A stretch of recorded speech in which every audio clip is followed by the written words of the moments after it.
itago na lang natin siya sa pangalang Vice President Martin Tambaloslos Romualdez. Oh, bagay ba mga kababayan? Bagay ba siya maging Vice President? Dahil soon to be daw mga kababayan, kung matutuloy na ma-impeach sila si VP Sara, ay magkakaroon tayo ng Vice President na hindi hinalal ng taong bayan. Shortcut mga kababayan at paborable daw ito sa administrasyon. Yan po ang tingin ng mga political observers mga kababayan dahil etong si Martin Tambaloslos Romualdez mga kababayan kung magiging Vice President siya ay magsisilbi daw safety net ni BBM mga kababayan sa mga gustong mapatalsik si BBM sa pwesto. Oh, ipatalsik niya si BBM at ang Tambaloslos ang papalit nito. Oh, at isa pa, siya rin ang sinasabing frontrunner para sa 2028 mga kababayan ng administrasyon. At hindi po nagmamatter sa kanya mga kababayan kung 0.8% lang ang gustong bumoto sa kanya dahil ang kanyang taktika mga kababayan na ginagawa na rin niya sa Tacloban ay ipa-disqualify ang kanyang mga kalaban at ang unang-una nilang pinunteriya ay si VP Inday Sara. Kapag nagkataon mga kababayan na magtatandem na sila si BBM ang presidente at eto ang vice, ay paano na lang kaya itong ating bansa? Animal. Panoorin niyo po ha. Dr. Richard, what's your take on that? Sino kaya yung mga maaring pumalit kay Speaker Martin kung totoo nga na mapapalitan siya? Ang usap-usapan kasi mga kababayan ha, napapalitan daw si Romualdez bilang speaker. Oh, maraming nagsasabi mga kababayan ha, masisibak na ba si Tamba? Hindi! Hindi siya masisibak mga kababayan, kundi mapopromote! Animal. Well, in my opinion, kung papalitan siya because siguro siya ang magiging Vice President. Wow! Ang kapal ng mukha. Hindi binoto mga kababayan. Sa Tacloban nga, mukhang hindi yan mananalo mga kababayan kung talagang patas ang laban. Paano wala siyang kalaban mga kababayan, disqualified lahat ng kanyang kalaban sa eleksyon. Sara will be impeached. Not necessarily to take him down, but to have him higher. Promoted! Because that's what I can foresee, na siya talaga ang standard bearer for 2028. And Katambalustusan na to. Na mababat lang talaga siya sa ratings. So, yan naman talaga ang spekulasyon ng marami mga kababayan naaakyat bilang Vice President. At sinabi na rin yan na Vice President Sara Duterte mga kababayan na atat maging Vice President yung si Tambaloslos. Dahil hindi na makatulog ang hagnag mga kababayan si BBM dahil sa kakaisip na baka palitan ako ni Sara. Eto mga kababayan kapag si Tambaloslos na sitting pretty na sinagba. possibly, kaya kailangan ma-impeach si Sara at malagyan ng cannot run for office anymore. Then, but the problem there is, mahina pa rin siya Parang if I could suggest them, Kaya nga pinapadisqualify lahat ng kalaban. they need a more popular candidate for 2028 and just do away with all this political stuff na kailangan pang i-impeach si VP Sara. Do you think it's backfire? By hook or by crook, kukunin nila ang pwesto mga kababayan. At ang masaklap pa syempre kapag makuha ni Tambaloslos ang pagka-presidente sa 2028, ang kanilang ipapalit naman mga kababayan ay sa 2034 ay si Sandra! Charis Pimpenko mga kababayan. Jake Cyrus, Sandro Marcos. 18 years tayong magsasuffer sa kabangagan. Animal. Papayag kayo niyan? Na may impeachment pa? Yeah, it's hindi maganda sa tenga ng 32 million people because we voted the vice president as a reserve president. And God forbid Kabastusan, mangyari sa president natin, Kukunin lang ng Tambaloslos mga kababayan. sino yung uupo doon na paong hindi namin binoto? That's unfair. So kaya nasasaktan ang mga tao. Dahil binoto ng tao yan, huwag niyong galawin yan. Pero wala tayong magagawa Tayo mga simpleng tao mga kababayan. Paano ba natin ito lalabanan itong mga ganitong kababuyan? Na pati itong mga politicians mga kababayan hawak sa liig. Sunod-sunuran dahil mga buhaya Pera lang ang katapat. What about you, Tio? Oh yeah, so as mentioned earlier, I Chong! said that Si Tio mga kababayan. Chong.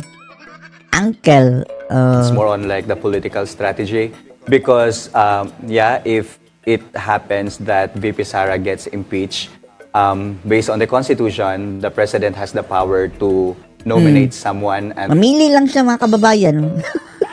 Gusto ko etong aking pinsan. the Congress would Diyos convene mio. for that person to to be the next vice Grabe, no? Malala pa ito kay Marcos Sr., mga kababayan. president. So I think Martin Romualdez has the number now in the Congress. We see it Hawak lahat ng mga kongresista. based on the signatures of the impeachment rap. So that's only my analysis. Tapos, no, halata masyado itong mga kongresista, mga kababayan, no? Tinanong, bakit ka pumirma? Concern ako sa aking mga constituents. Then, maituturing na ako na opposition kapag hindi ako pipirma at baka hindi ako mabigyan ng proyekto. Ay, Diyos me, mga demonyo. And sino naiisip nyo or naririnig ninyo na maaring pumalit? We've been hearing some names as to potentially become speaker. Sino ang magiging speaker? Si Charis? Si Sandro Marcos? Lahat na, Marcos! Senate President, si Amy. I hope this will not be taken against me, but I heard the name of Toby. Toby. Sino yan si Campo. Toby? Yeah. So, yeah, that's what I heard. I don't know anything about it. Oh, hindi natin yan kilala, mga kababayan, pero kapag rekomendasyon nila, lahat yan mga basura. Kagaya ni Chis Escudero. Kayo, Dr. Richard, may narinig ba kayo? Wala What naman about former President GMA? Did you hear her as a potential speaker? Hindi, dahil kakampihan ni Sara eh. Okay, and sa tingin niyo po ba nahati sa ngayon yung allegiance ng military and PNP dahil dito sa mga nangyayari with the impeachment of Vice President Sara? Well, Paano na yan? Itong mga leaders din na military, mga kababayan eh.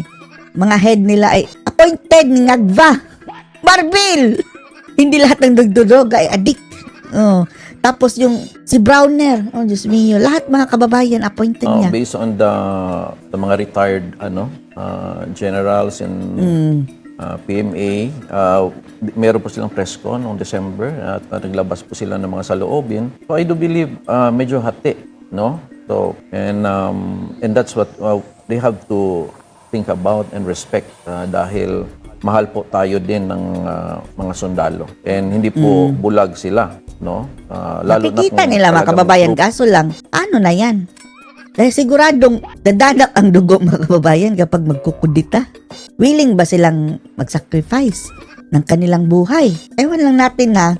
Pero sa tingin natin kapag talagang sobra-sobra na mga kababayan, posibleng mangyari iyan. itong ginagamit ang mga pondo para lang mapilit ang mga kongresmang bumoto. And I do believe for the soldiers, that's an offense. Dapat i-prove nila na talagang kusang pumirma. Walang benefits involved. Then, Oo nga. I do believe that Dahil parang binlockmail mga kababayan eh, hindi ka pumirma, wala kang pondo. At magkano nga ba iyon na usap-usapan? Sabi ni Teo Moreno mga kababayan na vlogger, 150 million in terms of projects and benefits sa AX, ACAP, ganyan.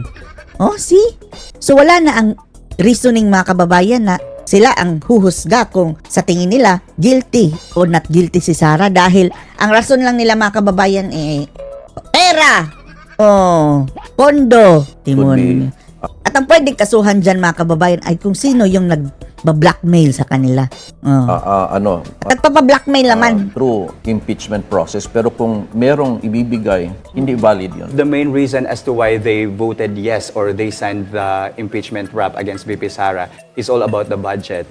All about the That is budget. not aligned with the Constitution. So I would say the impeachment itself is really a constitutionally infirm. Variable. Oh.